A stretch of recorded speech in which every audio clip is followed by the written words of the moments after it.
Welcome प्यारे बच्चों। आज हम इस वीडियो में माइक्रो इकोनॉमिक्स और मैक्रो इकोनॉमिक्स के डिफरेंस को बहुत ही आसान भाषा में समझेंगे।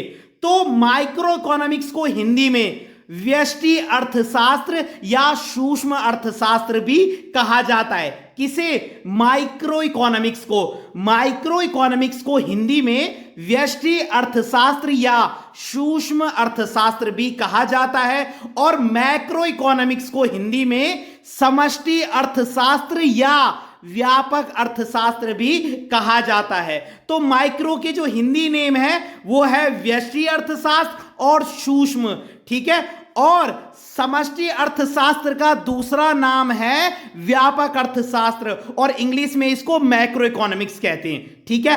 अब हम इनकी डेफिनेशन को समझेंगे कि माइक्रो इकोनॉमिक्स क्या है और मैक्रो इकोनॉमिक्स क्या है। देखिए, जब हम पूरी अर्थव्यवस्था का अध्ययन करते हैं, जब हम पूरी अर्थव्यवस्था की स्टडी करते हैं, पूरी अर्थव्यवस्था का अध्ययन करते हैं, तो उसे हम मैक्रो कहते हैं, समष्टि अर्थशास्त्र।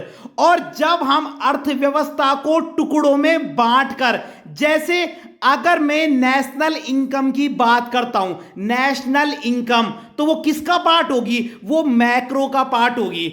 और अगर मैं जो है किसी इंसान की व्यक्तिगत आय की बात करता हूं, व्यक्तिगत उसकी जो पर्सनल इनकम है, तो वो किसका पार्ट होगी? वो माइक्रो का पार्ट होगी, व्यष्टि का, ठीक है। तो समष्टि अर्थशास्त्र में हम जो है सारी अर्थव्यवस्था का अध्ययन करते हैं, होल इकोनॉमी। और माइक्रो में क्या होता है? हम अर्थव्यवस्था को टुकड़ों में बांटकर, जिसको आप कहते हो इंडिविजुअल यूनिट, उसका अध्ययन करते हैं, ठीक है।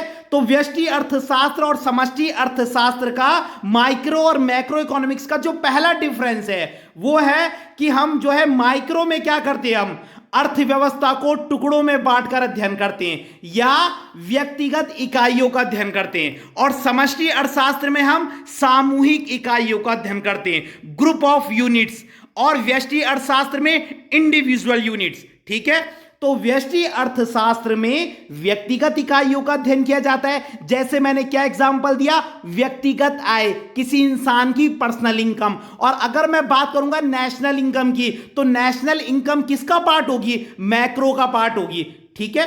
तो व्यष्टि अर्थशास्त्र में व्यक्तिगत इकाइयों का अध्ययन किया जाता है, इंडिविजुअल यूनिट, और समष्टि अर्थशास्त्र में सामूहिक इकाइयों का अध्ययन किया जाता है।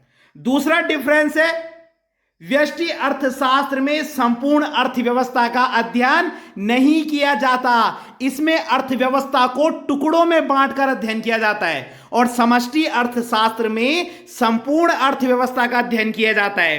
तो पहला डिफरेंस हमने क्या पढ़ा था? व्यष्टि अर्थशास्त्र में, माइक्रो इकोनॉमिक्स में व्यक्तिगत इकाइयों का अध्ययन किया जाता है, और मैक्रो इकोनॉमिक्स यानी समष्टि अर्थशास्त्र में सामूहिक इकाइयों का अध्ययन किया जाता है, ठीक है, इंडिविजुअल यूनिट्स और ग्रुप यूनिट्स।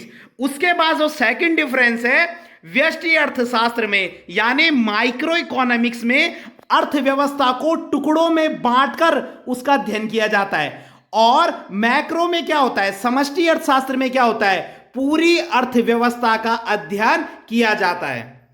तीसरा डिफरेंस है, व्यष्टि अर्थशास्त्र तोड़ने की क्रिया है। ये एक ऐसी प्रोसेस है जो अर्थव्यवस्था को क्या करती है, टुकड़ों में बांटकर उसकी स्टडी करती है, और समष्टि अर्थशास्त्र जोड़ने की क्रिया है, क्योंकि ये पूरी इकोनॉमी की स्टडी करती है।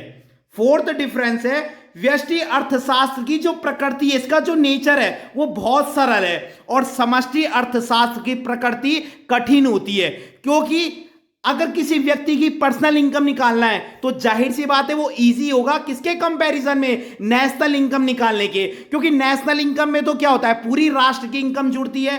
तो व्यष्टि अर्थशास्त्र यानी जो माइक्रो इकोनॉमिक्स का नेचर है वो इजी होता है, और जो मैक्रो इकोनॉमिक्स है, समष्टि अर्थशास्त्र, उसका जो नेचर है, उसकी जो प्रकृति है वो कठिन होती है। अब आप इसके उदाहरण लिखेंगे। माइक्रो में क्या होता है, जैसे एक उद्योग, क्योंकि इसमें हम अर्थव्यवस्था को टुकड़ों में बांटकर अध्ययन करते हैं, तो एक अर्थव्यवस्था में तो लाखों उद्योग होंगे, लेकिन हम माइक्रो में जो एक की बात करेंगे, या एक परिवार या व्यक्तिगत आय। और मैक्रो समष्टि में हम किसकी बात करेंगे, राष्ट्रीय उद्योग, पूरे राष्ट्र में जितने उद्योग हैं, राष्ट्रीय आय, नेशनल इनकम, तो जहां पर राष्ट्र की बात होती है पूरी, वहां पे मैक्रो की बात होती है। और अगर इंडिविजुअल यूनिट्स यानी कि एक उद्योग, एक परिवार, व्यक्तिगत आय, जहां पे पर्सनल बात होती है या पूरी इकोनॉमी की बात नहीं होती है, वहां पर जो है माइक्रो इकोनॉमिक्स होता है, यानी व्यष्टि अर्थशास्त्र। तो अगर आपको वीडियो पसंद आई हो तो लाइक कीजिएगा, कमेंट कीजिएगा और अपने चैनल को सब्सक्राइब जरूर कीजिएगा। धन्यवाद।